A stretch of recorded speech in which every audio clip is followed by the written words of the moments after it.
अस्सलामुअलैकुम दोस्तों, मैं मोहम्मद अरशद कुरैशी और आप देख रहे हैं कुरैशी सर की पाठशाला। आज के हम अपने इस वीडियो में डिस्कस करने जा रहे हैं ज़ियोनिज़्म, जो अक्सर समाचार पत्रों में आपको देखने को मिलता होगा कि ये ज़ियोनिज़्म है क्या और ये क्या होता है।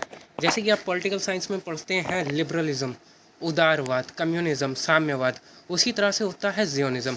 आज हम इसकी पूरी ओरिजिन देखेंगे और इसकी पूरी हिस्ट्री देखेंगे और इसका एवोल्यूशन देखेंगे कि ये कैसे बना, कैसे क्या इसका इतिहास है और इसने किस प्रकार से तरक्की की।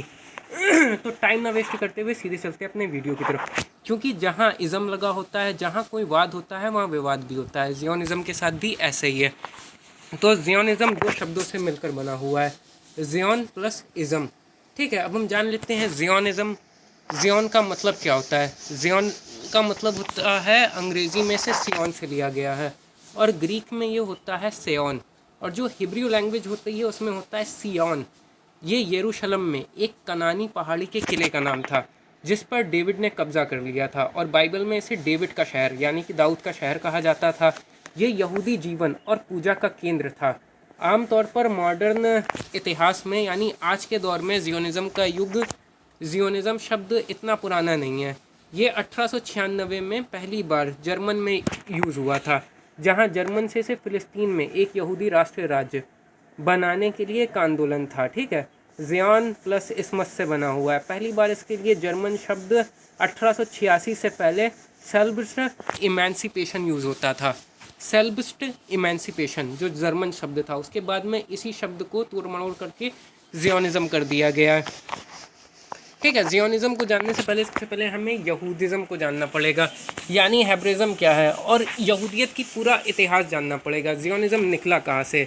ज़ियोन का मतलब तो आप समझ सकते हैं, ये यरूशलेम से संबंधित है। तो पहली बार ये ज़ियोनिज़्म एक आंदोलन है, एक धार्मिक और राजनीतिक आंदोलन, जो दुनिया भर में हज़ारों यहूदियों को मध्य पूर्व में उनकी प्राचीन मातृभूमि में वापस लाया और इज़राइल को यहूदी पहचान के लिए केंद्रीय स्थान के रूप में फिर से स्थापित किया। कुछ आलोचक ज़ियोनीवाद को एक आक्रामक और भेदभावपूर्ण विचारधारा मानते हैं। ज़ियोनी आंदोलन ने सफलतापूर्वक इसराइल में एक यहूदी मातृभूमि की स्थापना की। अब ये इसराइल क्या है और यहूदी कौन है, तो आपको कुरान, बाइबल और जो कि तोरा है, जिसे तौरात भी कहते हैं, तो उसमें एक स्टोरी है अब्राहम की। ये एक माइथोलॉजिकल स्टोरी है और ये ऐतिहासिक स्टोरी भी है। तो अब्राहम के दो पुत्र थे, इस्माइल और इसहाक। ठीक है, इस्माइल के जो वंश में पैदा हुए हैं वो इस्लाम के पैगंबर पैदा हुए हैं, यानी कि मोहम्मद सल्लल्लाहु अलैहि वसल्लम। और इसहाक के दो बेटे थे, एसाव और जैकूब। जैकूब को ही याकूब कहते हैं। ठीक है, याकूब ने, बाइबल की एक घटना है, याकूब ने एक फरिश्ते यानी एक देवदूत को कुश्ती में हराया था, जिसके बाद इनका नाम हो गया था इसराइल। और इनके जो वंशज कहलाते हैं, इनके जो पुत्र कहलाते हैं वो कहलाते हैं बनी इसराइल, या हम इन्हें जैकबसन भी कह सकते हैं, याकूब के पुत्र। जी, इन्हीं लोगों को आज आधुनिक दुनिया में यहूदी कहा जाता है, यानी इसराइल के वंशजों को यहूदी कहा जाता है। यहूदी एक जाति का धर्म है, यानी इस धर्म में दूसरा कोई आ नहीं सकता, और ना ही किसी और को यहूदी बनाते हैं। ठीक है, तो फिर अब यहाँ से आगे कहानी चलती है कि जब याकूब के बेटे जब जा कर के वहाँ मिस्र में बस जाते हैं, कुछ टाइम तक के तो इजिप्ट में बहुत सही से रहते हैं, फिर उसके बाद में इनकी नस्लों को क्या किया जाता है, इजिप्ट वालों के द्वारा गुलाम बना लिया जाता है। फिर उसके बाद में एक मूसा आते हैं।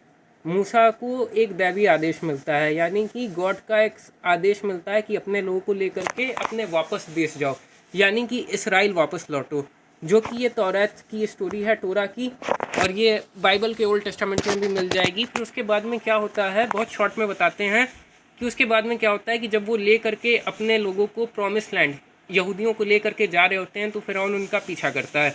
और उसके बाद में क्या होता है कि वो फ़िरौन जो है वो नदी नहीं पार कर पाता है और वो डूब के मर जाता है। तो ये उन अपने प्रॉमिस लैंड में आबाद हो जाते हैं। इसराइल जो है वो 1000 ईसा पूर्व का यहूदियों का जो राष्ट्र है, उसमें किंग शाऊल, किंग डेविड और किंग सुलेमान अलैहिस्सलाम के लिए ये लोग बात करते हैं, जो इनका राष्ट्र राज होगा। ये अपना आदर्श किंग डेविड और सोलोमन को ही मानते हैं। ठीक है, फिर आगे एक और घटना होती है। फिर जब इसराइल यहूदी बड़ी आसानी से अपने देश में रह रहे होते हैं, फिर इनका पहला डायस्पोरा शुरू होता है सन 383 ईसा पूर्व में। बेबीलोनिया के शासक नेबुकदनेस्सर ने इनके पर आक्रमण करता है और यहूदियों का डायस्पोरा चालू हो जाता है और यहूदियों को बंधक बना करके बेबीलोन ले जाता है।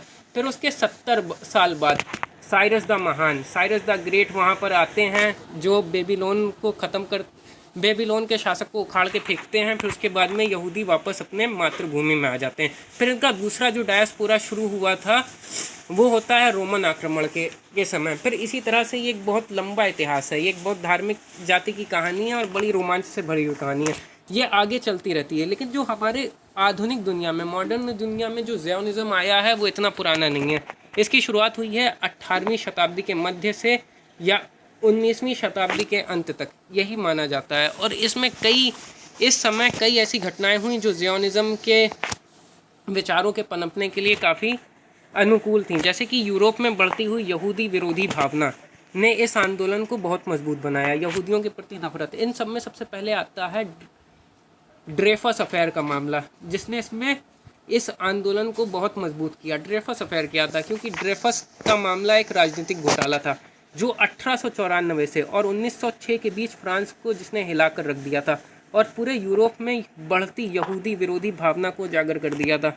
आप ये फ़ोटो देख सकते हैं, ये फ़ोटो है सर ड्रेफस का। सर ड्रेफस कौन थे? फ्रांस की सेना में एक अधिकारी थे। फ्रांस की सेना में एक अधिकारी थे और उस ज़माने में 1896 में क्या हुआ था कि एक जासूस को वो मिला था पत्र, ठीक है, जिसमें उनके फ्रांस के दुश्मन जर्मनी से क्या था, जर्मनी को खुफिया जानकारी देने वाला पत्र था, एक डस्टबिन में मुड़ा हुआ मिला था और उसकी राइटिंग ड्रेफस से मिल रही थी।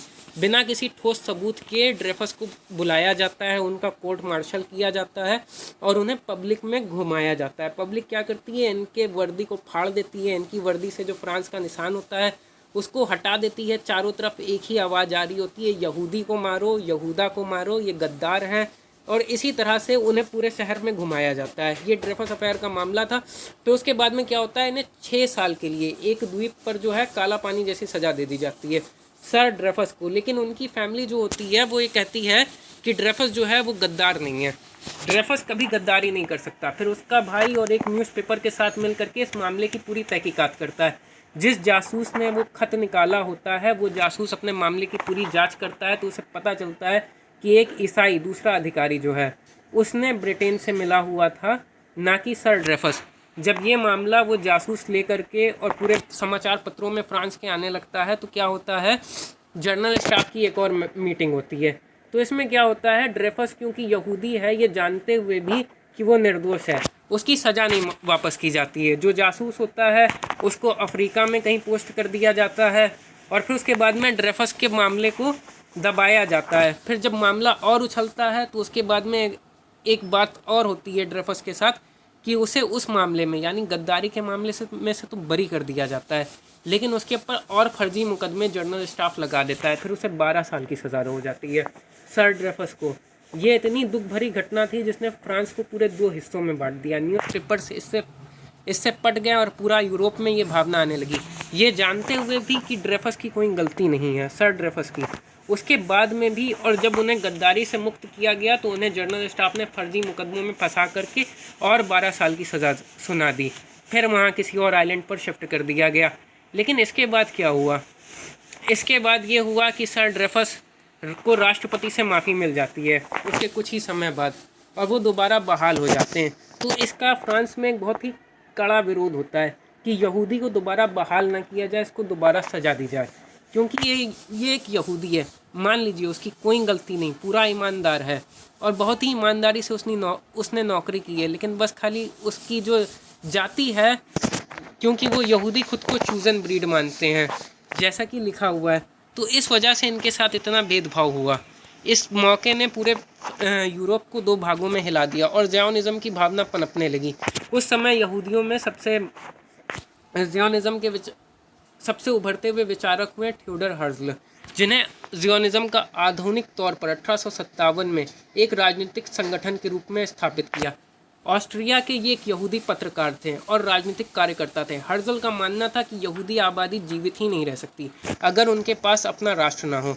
ड्रेफस के मामले के बाद हर्ज़ल ने डेर जुडेन स्टाट यानी कि द यहूदी स्टेट नामक एक पैम्फलेट लिखा, जिसमें उस क्षेत्र में एक यहूदी मातृभूमि की राजनीतिक मान्यता का आह्वान किया गया था, जिसे उस समय फ़िलिस्तीन के नाम से जाना जाता था।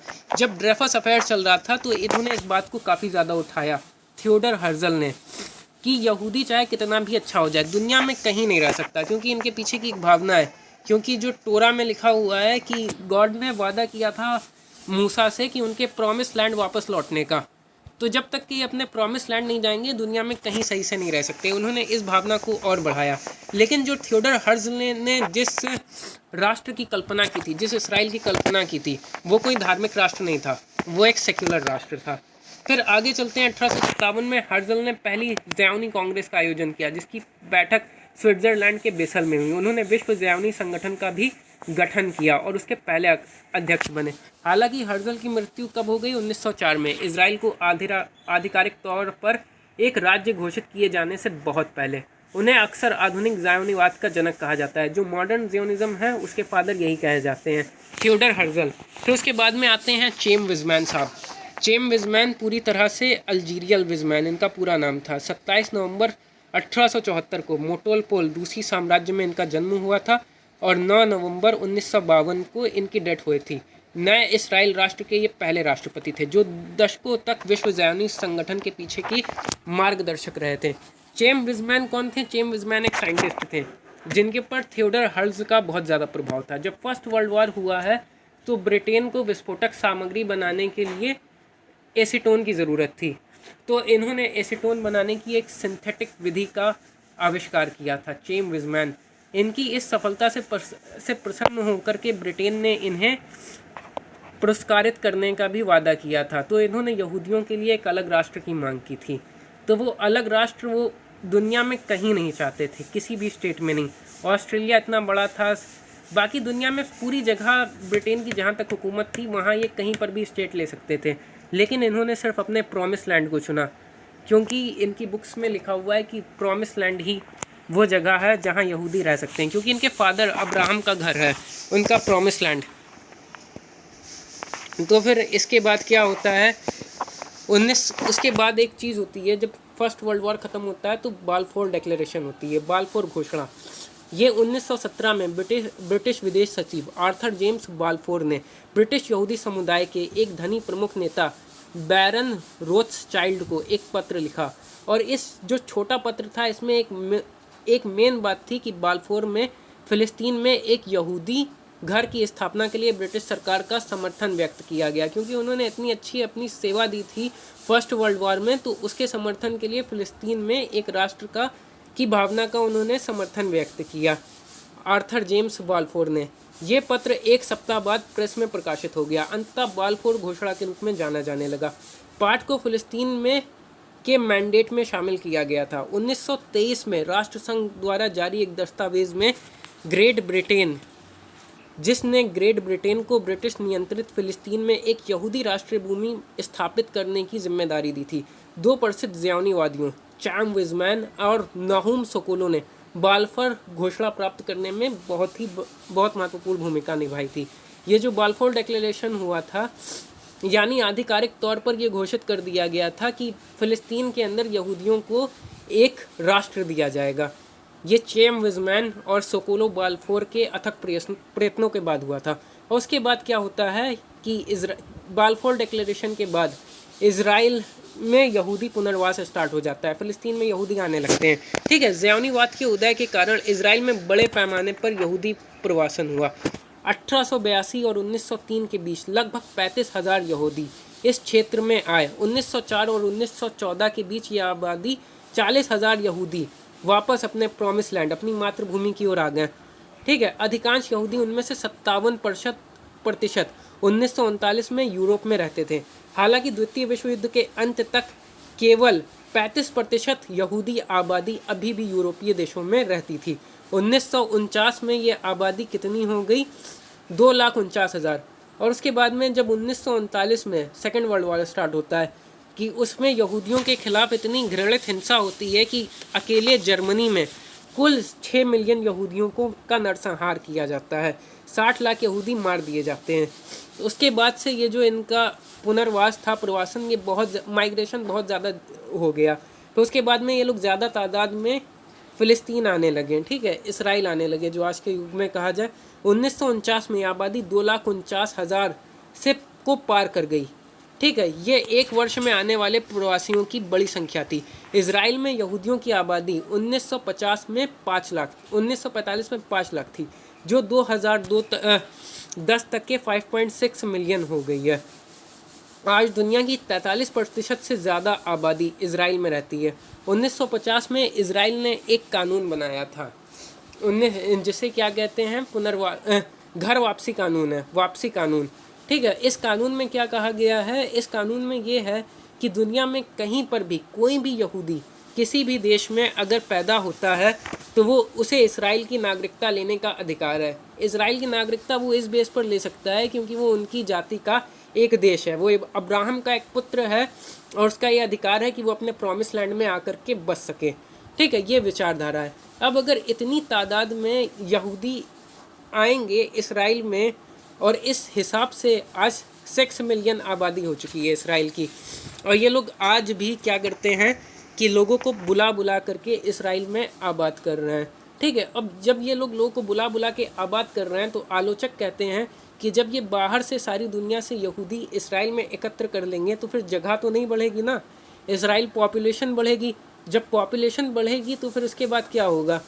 फिर इसराइल विस्तार करेगा अपना, द ग्रेटर इसराइल की तरफ, क्योंकि जब सारे यहूदी आ जाएंगे तो इतनी जगह उनको सेफली बसाना, उनकी आर्थिक और सामाजिक रूप से उनको मजबूत करने के लिए भी तो फंड की ज़रूरत है और जगह की ज़रूरत रहेगी। तो इसके लिए क्या होगा? इसराइल विस्तार करेगा, द ग्रेटर इसराइल बनाने की कोशिश करेगा। ये था हमारा ज़ियोनिज़्म, यानी कि ज़ियोनीवाद। उम्मीद करता हूँ कि आपको समझ गया होगा। ज़ियोनीवाद सीधे शब्दों में हम कहें तो ये एक विचारधारा है जो ये मानती है कि यहूदियों का एक क्या होना चाहिए, एक आर्थिक और राजनीतिक विचारधारा है जो ये मानती है कि यहूदियों का एक अलग घर होना चाहिए। आप यहूदी नहीं बन सकते हैं लेकिन आप ज़ियोनिस्ट हो सकते हैं। यहूदी वही होगा जो जातिगत रूप से यहूदी होगा, मतलब जो अब्राहम का पुत्र होगा वही यहूदी होगा। लेकिन ज़ियोनिस्ट कोई भी हो सकता है। जैसे कि दुनिया में कोई भी व्यक्ति जो ये बात मानता है कि इसराइल जो है यहूदियों का प्रॉमिस लैंड होना चाहिए, वो एक ज़ियोनिस्ट है। सपोज़ करिए कि एवेंजिकल क्रिश्चियन यानी इंजीलवादी ईसाई जो होते हैं, ये खुद को ज़ियोनिस्ट क्रिश्चियन इनको लिखा जाता है। ऐसा क्यों? क्योंकि इनकी अमेरिका में आबादी बहुत ज़्यादा है ज़ियोनिस्ट क्रिश्चियंस की। 2014 और 2020 के चुनाव में ट्रंप ने इनको काफ़ी ज़्यादा प्रभावित करने की कोशिश की थी और इन्हीं की मदद से ट्रंप सरकार में आए थे। तो ज़ियोनिस्ट जो लॉबी है वो उसको मानते हैं। अब एवेंजेलिकल क्रिश्चियन ये मानते हैं कि जब इसराइल में यहूदियों का पूरी तरह से राज हो जाएगा, यानी यरूशलेम उनके कब्ज़े में आ जाएगा, तभी ईसा मसीह दोबारा धरती पर आएंगे। और जब तक के यहूदियों का पूरा नियंत्रण नहीं हो जाएगा यरूशलेम पर, तब तक के जो हैं वो ईसा धरती पर नहीं आएंगे। तो ये है ज़ियोनिस्ट विचारधारा, सीधी सीधी कि यहूदियों के लिए एक अलग राष्ट्र होना चाहिए जहां वो अपनी सेल्फ डिटर्मिनेशन यानी अपनी जाति की सेल्फ प्रोटेक्शन यानी खुद से रक्षा कर सकें। यही ज़ियोनिस्ट विचारधारा है।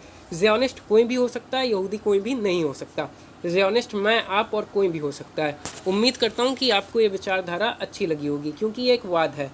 जैसे साम्यवाद है, समाजवाद है और उदारवाद है, उसी तरह से ज़ियोनी भी एक वाद है, और जहाँ वाद है वहीं विवाद है। उम्मीद करता हूँ कि आपको ये वीडियो अच्छा लगा होगा। अगर वीडियो अच्छा लगे तो वीडियो को लाइक करें, चैनल को सब्सक्राइब करें, साथ ही साथ कमेंट सेक्शन में अपनी राय का इजहार ज़रूर करें। Thanks for watching.